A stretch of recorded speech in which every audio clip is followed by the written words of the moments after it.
नमस्कार प्यारे साथियों, कैसे हो आप सब और कैसे चल रही है आपकी स्टडी। आई होप आप सभी लोग स्वस्थ और मस्त होंगे और आपकी स्टडी शानदार चल रही होगी। आप में से कई सारे बच्चों ने कमेंट किया कि सर हमें इंपॉर्टेंट डेरिवेशन बताइए। तो बच्चों आज के इस लेक्चर के अंदर, इस वीडियो के अंदर आज हम जिन डेरिवेशंस को बात करेंगे, आज हम आपको टॉप 10 डेरिवेशन जो हैं आपके बोर्ड एग्जामिनेशन 2025 के लिए हैं, जिनको हम लोग डिस्कस करेंगे। बच्चों अगर आप बोर्ड एग्जाम 2025 दे रहे हैं और आपका भी सपना है कि हमें भी फिजिक्स में 65 प्लस नंबर लाना है, तो आपको वो सारे टॉपिक पढ़ना पड़ेगा जो आपके बोर्ड के पेपर में आपसे पूछे जाते हैं। तो आज हम जिस टॉपिक पर बात करेंगे वो है हमारा डेरिवेशन, और आज हम जिन डेरिवेशंस को बताते वाले हैं, प्लीज़ बच्चों इन सभी डेरिवेशंस को 10 डेरिवेशन में से आपको 10 डेरिवेशन तैयार जरूर कर लेना। कम से कम आप इतने डेरिवेशन तो पढ़कर जाइए ही जाइए, अन्यथा आपको इससे ज़्यादा पढ़ना है। आपका सिलेबस तो काफ़ी ज़्यादा है, लेकिन आपको मैं सबसे ज़्यादा जो इम्पोर्टेंट हैं ऐसे डेरिवेशन जो आपके बार बार पेपर में पूछे जा रहे हैं, यानी कि अगर हम कहें तो हर साल बोर्ड एग्जाम के पेपर में पूछे जा रहे हैं, ऐसे टॉप 10 जो डेरिवेशन है जिनको मैं छांट कर आपके लिए लाया हूँ। प्लीज़ बच्चों इन डेरिवेशंस को आप तैयार कर लो, मैं आपसे रिक्वेस्ट करता हूँ, क्योंकि आपका भविष्य की बात है। आप अगर बोर्ड एग्जाम देने जा रहे हो तो इन डेरिवेशंस को जरूर पता होना चाहिए। नहीं पता है तो प्लीज़ वीडियो देखिए, उसके बाद आप इनको तैयार करना शुरू कर दीजिए। प्लीज़ बच्चों आई रिक्वेस्ट यू, ठीक है। तो देखो बच्चों हमारा पहला जो डेरिवेशन है वो क्या, समझो इसको। देखो एक डेरिवेशन आपसे बोर्ड एग्जाम के पेपर में पूछा जाएगा कि वैद्युत द्विध्रुव की अक्षीय दिशा में, किसमें, अक्षीय दिशा में अत्यधिक दूरी पर, किस पे, अत्यधिक दूरी पर।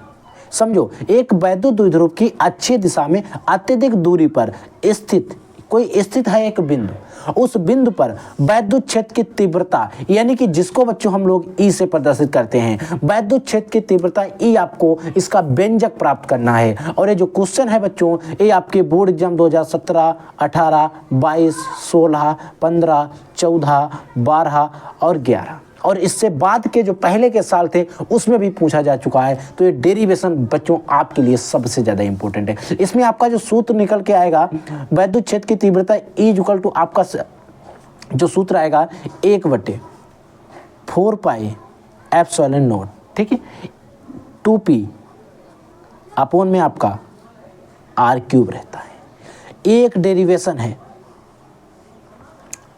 जो आपको इसमें शुद्ध करके सिद्ध करेंगे तब आपको प्राप्त होगा, और इसका मात्रक आपको लिखा हुआ मिलेगा न्यूटन प्रति कूलम, वैद्युत क्षेत्र की तीव्रता।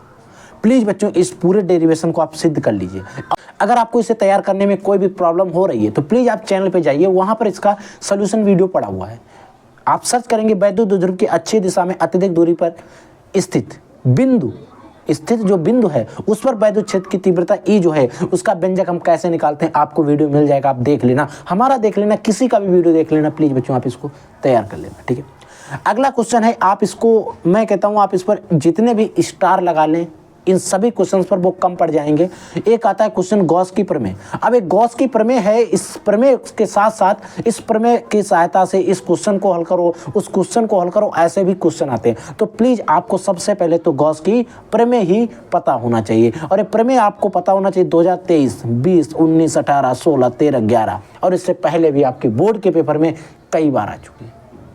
तो प्लीज बच्चों जिन में 10 डेरिवेशंस को आज मैं बता रहा हूं, इनको एक एक करके आपको तैयार जरूर कर लेना। सोल्यूशन में कोई प्रॉब्लम होती है वीडियो के कमेंट सेक्शन में कमेंट करिए, इन सभी का सोल्यूशन वीडियो चैनल पर आपको अवेलेबल है। अगर आपको नहीं मिल रहा है तो आप वीडियो के कमेंट सेक्शन में कमेंट करके आप हमसे पूछ लेना, हम वहां पर आपको डायरेक्टली लिंक दे देंगे इसका। और अगर आप वीडियो में लिंक नहीं देख पाते, आपको कोई क्वेश्चन ऐसा रहता है जिसकी आप मुझे फोटो भेजना चाहते हैं, तो इसके लिए आप इंस्टाग्राम पर फॉलो कर लेना। इंस्टाग्राम का लिंक आपको वीडियो के डिस्क्रिप्शन बॉक्स में दे दूंगा, वहां पर हमसे डीएम करके हमें फोटो भेज सकते हैं और हम उन सभी क्वेश्चन का आपको सोल्यूशन प्रोवाइड करा देंगे। देखो क्वेश्चन क्या है अगला, देखो किसी वैद्युत द्विध्रुव की अच्छी स्थिति में, कोई भी वैद्युत द्विध्रुव है उसकी अच्छी स्थिति में किसी भी बिंदु पर वैद्युत विभव का व्यंजक प्राप्त करना है। क्या निकालना है, वैद्युत विभव, यानी कि बच्चों यहां पर आपको V = बताना है वैद्युत विभव, जिसको हम B से प्रदर्शित करते हैं। और एक क्वेश्चन भी काफी ज्यादा इंपॉर्टेंट है, आप देख सकते हैं कितनी बार बोर्ड के पेपर में क्वेश्चन आ चुका है। वैद्युत विभव का आपको सूत्र पता होना चाहिए, आपको सिद्ध करना है 1/4 पाई एप्सिलॉन नॉट, ठीक है। यहां पर हमने सिद्ध किया था 2p अपॉन में r³, यहां पर हमें सिद्ध करना है p अपॉन में r²। क्या सिद्ध करना है, p अपॉन में r²। और एक क्वेश्चन भी बोर्ड के पेपर में अगर आप जाकर देखोगे, मॉडल पेपर, क्वेश्चन पेपर अगर आप सॉल्व कर रहे होंगे तो आपको वहां पर मिल जाएगा, और इसमें मात्रक हो जाएगा वोल्ट, सॉरी बच्चों वोल्ट होता है, ठीक है। आई होप आप इस क्वेश्चन को जरूर तैयार कर लेंगे और इन सभी का सोल्यूशन आपको मैंने बता रखा है कि चैनल पर अवेलेबल है। अगला क्वेश्चन है कि क्वेश्चन नंबर 4 है या डेरिवेशन नंबर 4 है कि बायो-सावर्ट का नियम।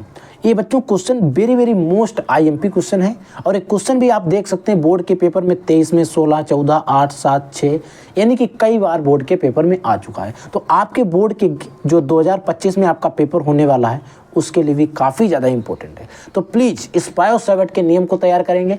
इसका नियम पूरा तैयार करके उस पर कुछ आधारित क्वेश्चन भी आपको प्रैक्टिस करना है। जब आपका तैयार हो जाएगा मैं इससे पहले ही आपको प्रैक्टिस करवा दूंगा। इन सभी जो डेरिवेशंस है इन पर न्यूमेरिकल भी बोर्ड के पेपर में पूछे जाते हैं। तो प्लीज़ बच्चों आप हमारे साथ जुड़ जाइए, चैनल को सब्सक्राइब करके रखिए। हम आपको सारे क्वेश्चन पढ़ाने वाले हैं, न्यूमेरिकल आपको सॉल्व करवाए जा रहे हैं, क्वेश्चन पेपर आपको सॉल्व करवाए जा रहे हैं, सारा कुछ हमारे चैनल पर आपकी तैयारी करवाई जा रही है।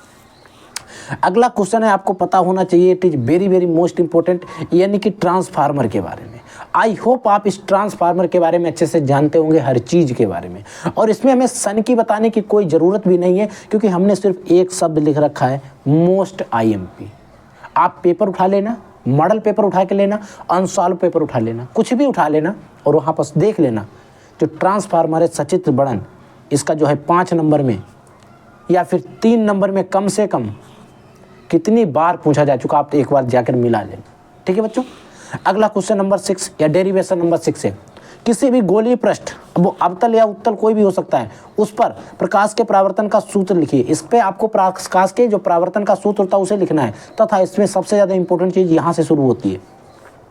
इसके आधार पर लेंस का सूत्र आपको स्थापित करना है। आई होप आपको लेंस का सूत्र पता होना चाहिए क्या होता है। अगर आपको नहीं पता तो आप देख लीजिए। यहाँ पर लेंस का सूत्र 1/f आपका हो जाता है। सिद्ध क्या करना है, n-1 और n-1 इंटू में होता है 1/r1 माइनस के 1/r2। ये क्या होती है, लेंस की त्रिज्याएं होती हैं। और इस क्वेश्चन को बच्चों आपको तैयार जरूर कर लेना है क्योंकि ये क्वेश्चन आपकी बोर्ड के पेपर में इतनी बार पूछा जा चुका, मैं नहीं बता सकता हूँ, काफ़ी ज़्यादा इंपॉर्टेंट है। तो प्लीज़ बच्चों इन क्वेश्चंस को जरूर तैयार करेंगे और आप जब बोर्ड एग्जाम देने जाएंगे तो वहाँ पर आप इनको पढ़ के जरूर जाएंगे। देखो अगला क्वेश्चन है, कोई भी प्रिज्म है, किसी प्रिज्म के लिए उसके पदार्थ के अपवर्तनांक का व्यंजक न्यूनतम विचलन की स्थिति में हमें ज्ञात करना है। और इसमें भी हमें कुछ बताने की जरूरत नहीं, वेरी वेरी आईएमपी लिखा हुआ है तो आप समझ सकते हैं आपके लिए कितना ज़्यादा इंपॉर्टेंट है। और इसमें जो सूत्र आता है आई होप आप लोगों को पता होगा, होता है साइन होता है a+Δm डिवाइडेड बाई 2 होता है, बटे होता है साइन a/2 होता है। और ये बच्चों सूत्र जो है वेरी वेरी मोस्ट आईएमपी है, मैं इस पर फिर बता दे रहा हूँ। और ये क्वेश्चन जो है, इस सूत्र या डेरिवेशन कई बार बोर्ड के पेपर में सिद्ध करने को आ चुका है। और साथ साथ इसी जो आपका सूत्र आएगा इसी पर आपको कई सारे न्यूमेरिकल भी देखने को आपके बोर्ड के पेपर में मिलने वाले हैं। तो प्लीज़ इन सूत्र को तैयार करेंगे। अगला बच्चों आता है क्वेश्चन नंबर 8 या डेरिवेशन नंबर 8 है, खगोलीय दूरदर्शी तथा सूक्ष्मदर्शी। इसका आपको पूरा पढ़ना विद आवर्धन क्षमता के। ये जो क्वेश्चन है खगोलीय दूरदर्शी या फिर सूक्ष्मदर्शी, दोनों आपको तैयार कर लेना है। और बोर्ड में जब भी पूछे जाते हैं 5 नंबर में आते हैं। आप कई साल का रिकॉर्ड उठा के देख लेना, बोर्ड के पेपर में कई बार इन क्वेश्चंस को पूछा जा चुका है। और ये क्वेश्चन भी आप देख सकते हैं 2005 में आया, फिर 8 में आया, 15, 16, 18, 19, 22, 24, यहाँ तक कि आपका जो बोर्ड का पेपर हुआ है 2024 में उसमें भी ये क्वेश्चन पूछा जा चुका है। अगला क्वेश्चन नंबर 9 है, हाइड्रोजन स्पेक्ट्रम की विभिन्न श्रेणियां। और इसमें भी हमें कुछ लिखने की सन की जरूरत है नहीं, आप देख सकते हैं।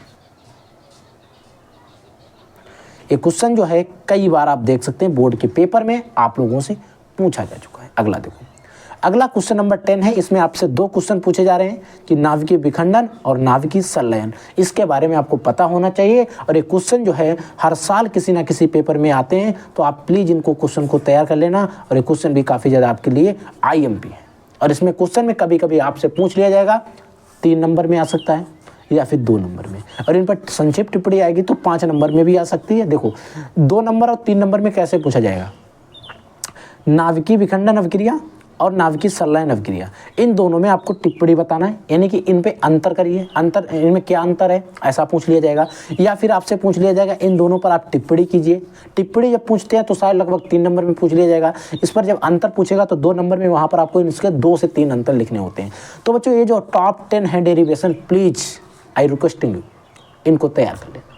और आप अगर बोर्ड एग्जाम 2025 में चाहते हैं, आपका भी सपना है कि हमारा भी रिजल्ट अच्छा बने, तो प्लीज़ मैं जिन क्वेश्चंस को बता रहा हूँ, आपको रिकमेंड कर रहा हूँ, इन सभी को तैयार कर लेना। और इन सभी क्वेश्चंस का सोल्यूशन भी आपको मैं रेगुलर दे रहा हूँ, रेगुलर आपको मिल रहे हैं, क्वेश्चन भी पढ़ाए जा रहे हैं। तो प्लीज़ आप हमारे साथ जुड़ जाइए और अपनी तैयारी को बेहतर बनाइए। ठीक है बच्चों, तो आप लोग पढ़ते रहिए, आगे बढ़ते रहिए। अगर आपके मन में कोई डाउट, कोई भी क्वेश्चन है तो आप यूट्यूब पर पूछिए, इंस्टाग्राम पर पूछिए, कहीं भी पूछिए, आपको जरूर जवाब जरूर दिया जाएगा। ठीक है बच्चों, तो I will take in this class. तब तक के लिए जय हिंद, वंदे मातरम।